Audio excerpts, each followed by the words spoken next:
Nosso Lar, capítulo 32. Notícias de Veneranda. Agora que penetrara o parque banhado de luz, experimentava singular fascinação. Aquelas árvores acolhedoras, aquelas virentes sementeiras reclamavam-me a todo momento. De maneira indireta, provocava explicações de Narcisa, enunciando perguntas veladas. No grande parque, dizia ela, não há somente caminhos para o umbral ou apenas cultura de vegetação destinadas aos sucos alimentícios. A ministra Veneranda criou planos excelentes para os nossos processos educativos. E observando minha curiosidade sadia, continuou esclarecendo. Trata-se dos salões verdes para serviço de educação. Entre as grandes fileiras das árvores, há recintos de maravilhosos contornos para as conferências dos ministros da regeneração, outros para ministros visitantes e estudiosos em geral, reservando-se, porém, um de assinalada beleza para as conversações do governador, quando ele se digna de vir até nós. Periodicamente, as árvores eretas se cobrem de flores, dando ideia de pequenas torres coloridas, cheias de encantos naturais. Temos, assim, no firmamento o teto acolhedor com as bênçãos do sol ou das estrelas distantes. Devem ser prodigiosos esses palácios da natureza, acrescentei. Sem dúvida, prosseguiu a enfermeira entusiasticamente. O projeto da ministra despertou, segundo me informaram, aplausos francos em toda a colônia. Soube que tal se dera havia precisamente 40 anos. Iniciou-se então a campanha do Salão Natural. Todos os ministérios pediram cooperação, inclusive o da União Divina, que solicitou o concurso de Veneranda na organização de recintos dessa ordem no Bosque das Águas. Surgiram deliciosos recantos em toda parte. Os mais interessantes, todavia, a meu ver, são os que se instituíram nas escolas. Variam nas formas e dimensões. Nos parques de educação do esclarecimento, instalou a ministra um verdadeiro castelo de vegetação em forma de estrela, dentro do qual se abrigam 5 numerosas classes de aprendizados e 5 instrutores diferentes. No centro, funciona enorme aparelho destinado a demonstrações pela imagem, à maneira do cinematógrafo terrestre, com o qual é possível levar a efeito 5 projeções variadas simultaneamente. Essa iniciativa melhorou consideravelmente a cidade, unindo no mesmo esforço o serviço proveitoso, a utilidade prática e a beleza espiritual. Valendo-me da pausa natural, interpelei. E o mobiliário dos salões, tal como o dos grandes recintos terrenos?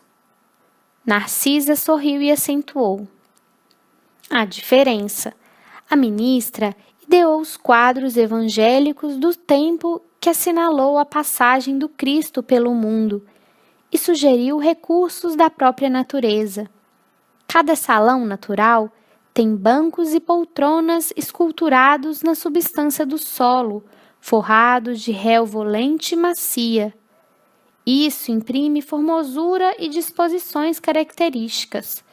Disse a organizadora que seria justo lembrar as preleções do mestre em plena praia, quando de suas divinas excursões junto ao Tiberíades, e, desta recordação, surgiu o empreendimento do mobiliário natural. A conservação exige cuidados permanentes, mas a beleza dos quadros representa vasta compensação.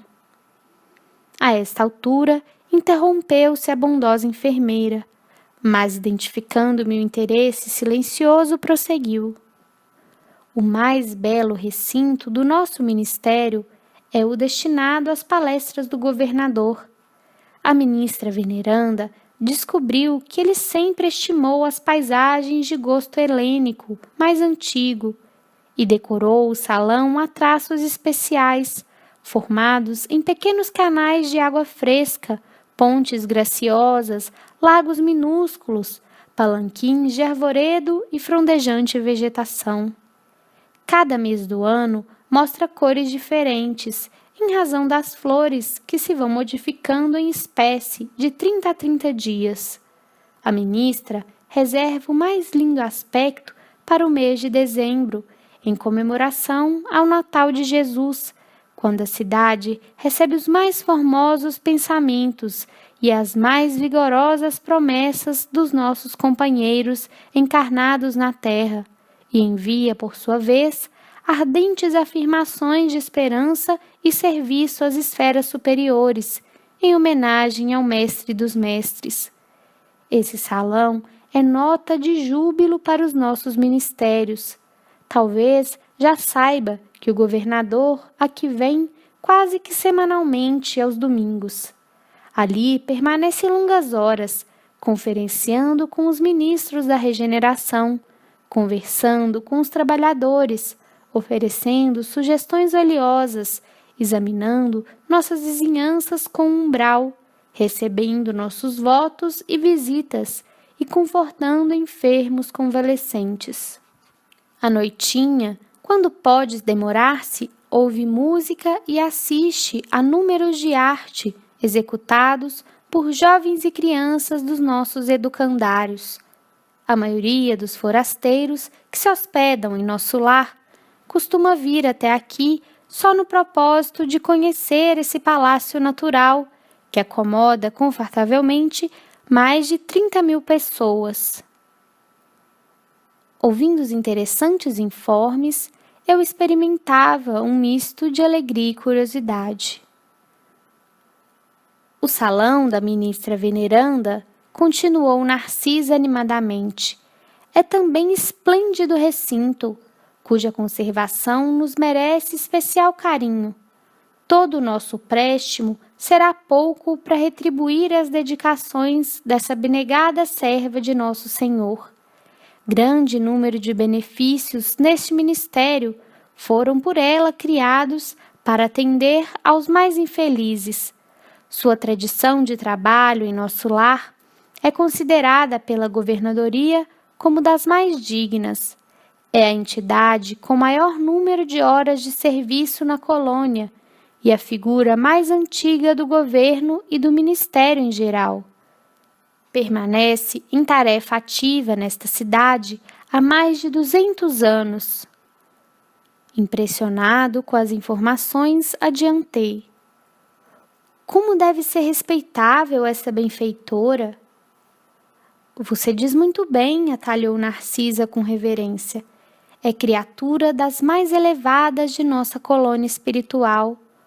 Os 11 ministros que com ela atuam na regeneração ouve-na antes de tomar qualquer providência de vulto. Em numerosos processos, a governadoria se socorre dos seus pareceres. Com exceção do governador, a ministra veneranda é a única entidade em nosso lar que já viu Jesus nas esferas resplandecentes, mas nunca comentou esse fato de sua vida espiritual e esquiva-se a menor informação a tal respeito. Além disso, há outra nota interessante relativamente a ela. Um dia, há 4 anos, nosso lar amanheceu em festa. As fraternidades da luz, que regem os destinos cristãos da América, homenagearam veneranda, conferindo-lhe a medalha do mérito de serviço, a primeira entidade da colônia que conseguiu até hoje semelhante triunfo, apresentando 1 milhão de horas de trabalho útil, sem interromper, sem reclamar e sem esmorecer. Generosa comissão veio trazer a honrosa mercê, mas em meio do júbilo geral, reunidos a governadoria, os ministérios e a multidão na Praça Maior, a ministra veneranda apenas chorou em silêncio. Entregou em seguida o troféu aos arquivos da cidade, afirmando que não o merecia e transmitindo a personalidade coletiva da colônia, apesar dos protestos do governador. Desistiu de todas as homenagens festivas com que se pretendia comemorar mais tarde o acontecimento, jamais comentando a honrosa conquista. Extraordinária mulher, disse eu, por que não se encaminharia a esferas mais altas? Narcisa baixou o tom de voz e declarou: intimamente, ela vive em zonas muito superiores à nossa e permanece em nosso lar por espírito de amor e sacrifício. Soube que essa benfeitora sublime vem trabalhando há mais de 1000 anos pelo grupo de corações bem-amados que demoram na terra e espera com paciência. Como poderei conhecê-la? Perguntei impressionado. Narcisa, que parecia alegrar-se com o meu interesse, explicou satisfeita. Amanhã, à tardinha, após as preces, a ministra virá ao salão, a fim de esclarecer alguns aprendizes sobre o pensamento. Clique no card para ir para o próximo capítulo.